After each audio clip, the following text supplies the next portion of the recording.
Yo, what up? My name is ZuriKey and... Oh, hold on, y'all. I'm getting a call. 1 second.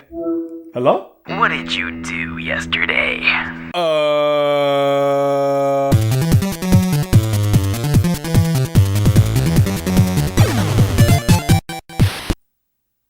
Nothing? Make a video about game logos. Huh? Hey man, let me tell you one thing. You cannot tell me what to do. Can you believe the nerve of some people? I mean, really now. Anyways, let's see what's on the agenda for today. You gotta be kidding me.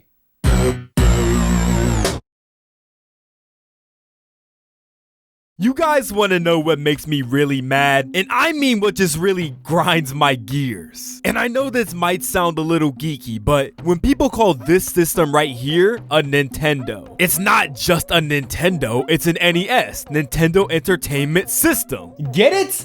Right. Usually older people call this just a Nintendo, but look, the words entertainment system are in the logo right there. But this logo could be a little bit more clear with that. I mean, you have the Nintendo part taking up all the spotlight.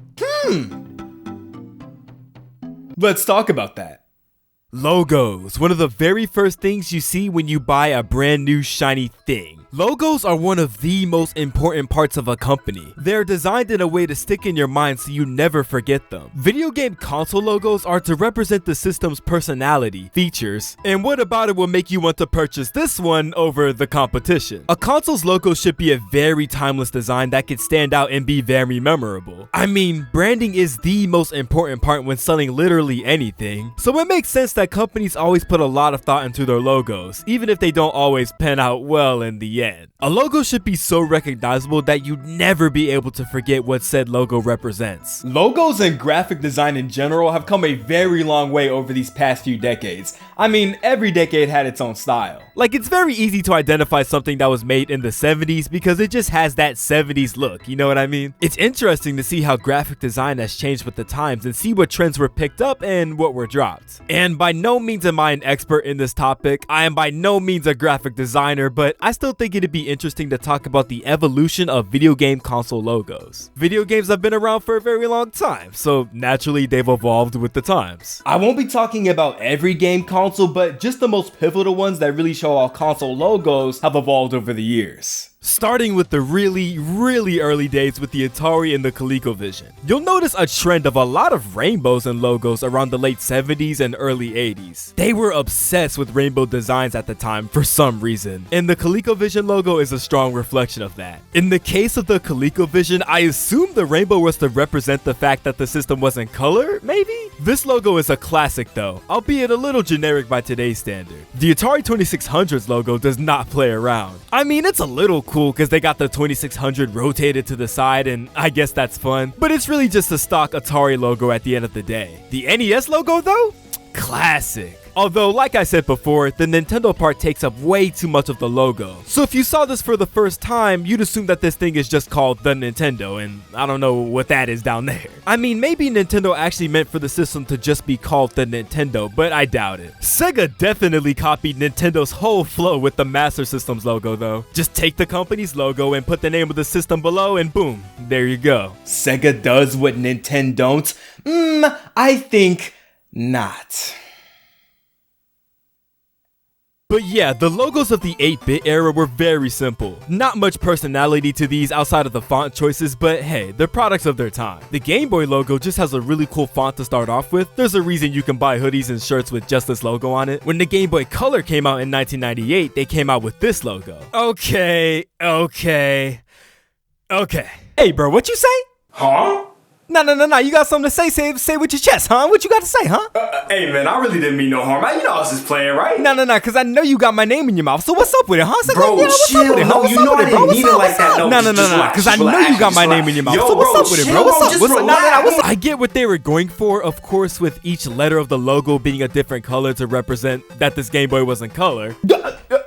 No, for real? It's an iconic late 90s logo, although some people say it looks a little childish and makes the Game Boy Color overall feel more like a toy. And I can kind of see that. But this is just how things looked at the time, man. Once again, it's a product of its time. The Game Boy Advance logo I actually really like though. It just looks like a gradual evolution from the OG logo. Okay, so it's the 90s and you're caught up in the console war between Nintendo and Sega. Which console are you choosing based off of these logos? Well, let's be real. Nintendo around this time was trying to lean into the whole edgy advertising thing that Sega was pushing, but that's not really the intent Nintendo had originally jumped into this console war with. I mean, look at this logo. Super clean, but definitely not the look Sega was going for with the Sega Genesis. Clean red font, italics, and the entertainment system subtitle underneath. I complained that the entertainment system part of the original logo wasn't prominent enough, but in this one it actually kind of works out because the Super Nintendo is a unique enough name that you don't really need the entertainment system part. People will either call this thing the SNES or the Super Nintendo, but rarely do you hear people call it its full government name, the Super Nintendo Entertainment System. Oh, and we can't forget about the green, blue, red, and yellow pattern representing the actual buttons of the Super Nintendo controller, unless you're in America. This part of the logo was removed from the American version of the SNES because the American controller has different colors from the European and Japanese releases, so it just wouldn't really make sense. In America, they wanted the SNES to look more mature and less like a toy, so they opted to ditch the colorful buttons for more muted colors. Honestly, I prefer the American design, but there's nothing wrong with the other version. Nintendo didn't really have to change it. But yeah, outside of the US, this was meant to represent the Super Nintendo. The Sega Genesis. Look at this sharp font. Look at those edges, man. You could poke your eye out with those. This is a logo you don't want to mess with. It's so 90s, I love it. The only thing round about this logo is the Sega part. Besides that, just a lot of edges and 90-degree angles that really give off the vibe of, yeah, this console's tough.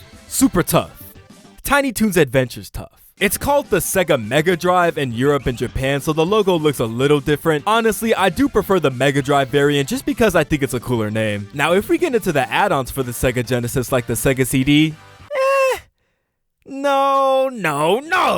What is this? This has none of the 90s flair that the Genesis logo has. This just looks like a logo you'd see in the corner of an album cover or something. The font's a serif font, which means it has these stings on the end of every letter, which I don't like. The colors just don't go together at all. The CD part just looks weird. This just doesn't scream Sega CD to me. The 32X logo has serifs again, and don't get me started on the rainbow variant. The Mega CD version is a much needed improvement. This actually fits the style Sega was going for at the time much better. The original PlayStation logo. Look at this thing, man. This is the OG. This ain't no PlayStation. This is the real deal here. It's got amazing colors that work really well together. The P for play with the S for station at a different angle. This logo can be kind of trippy because if you look at it for long enough, you'll realize that there are actually two ways to perceive it. You could perceive it as a flat P with a flat S on the bottom, or you could see it in 3D with this P at an angle and the S lying on the ground connected to the bottom of the P. You picking up what I'm laying down here?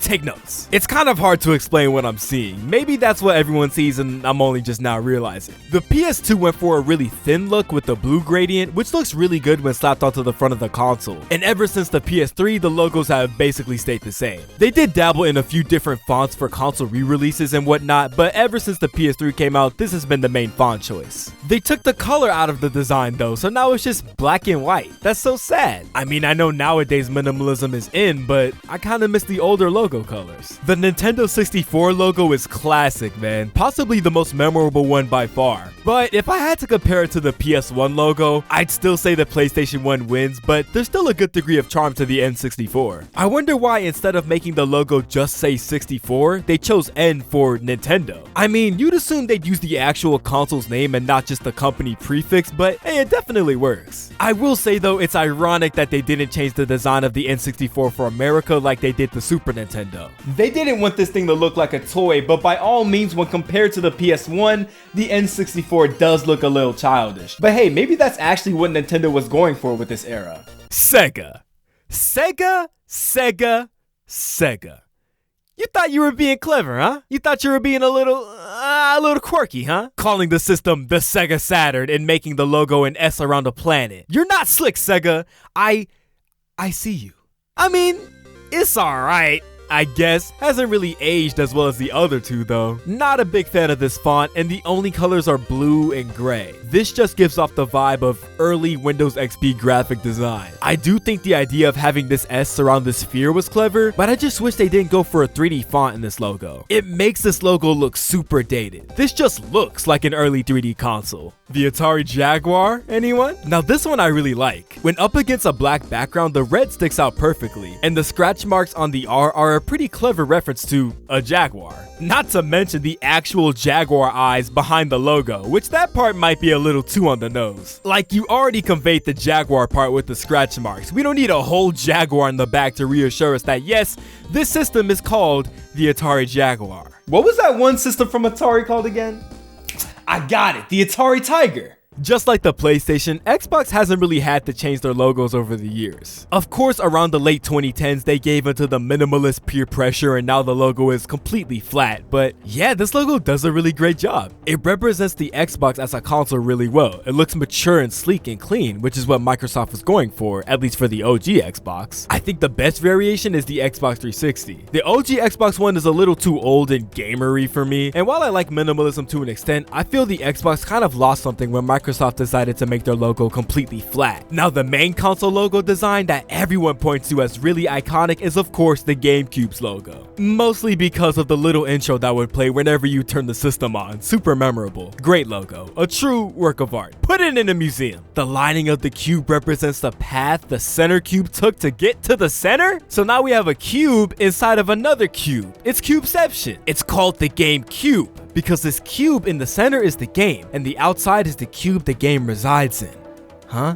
Or maybe the GameCube was the friends we made along the way. They didn't really have to think that hard about this one. In this case, simplicity is key. The design perfectly matches the actual system itself. I mean, it's just a box. I think Nintendo started to really realize this with the GameCube and then the Wii. The Wii console itself has a very minimalist design, unlike all of Nintendo's other systems, and the logo represents that. They didn't really have to think too hard about this logo. They wanted something easily marketable, recognizable, and simple, and they hit the nail on the head, really. This logo would just fit right in with the Apple logo or something like that, which I think Nintendo did on purpose. But it's the same with the DS, although this one's a lot more clever as they have the extra O under the O in the Nintendo, representing the dual screens of the system, of course. I know something like that is pretty obvious, but this is the kind of stuff we don't really think about or look twice at. I appreciate you, Nintendo.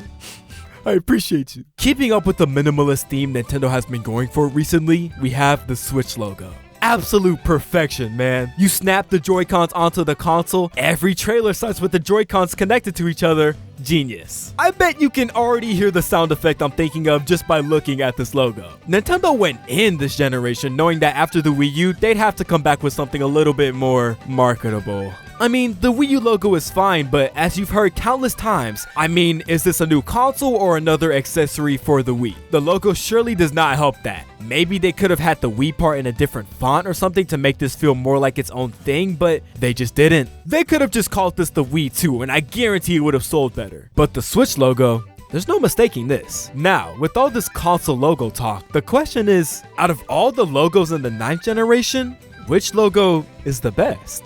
You know what? That's a really tough choice. I'm gonna have to go with the Atari Tiger. Look at this thing, man. What a work of art.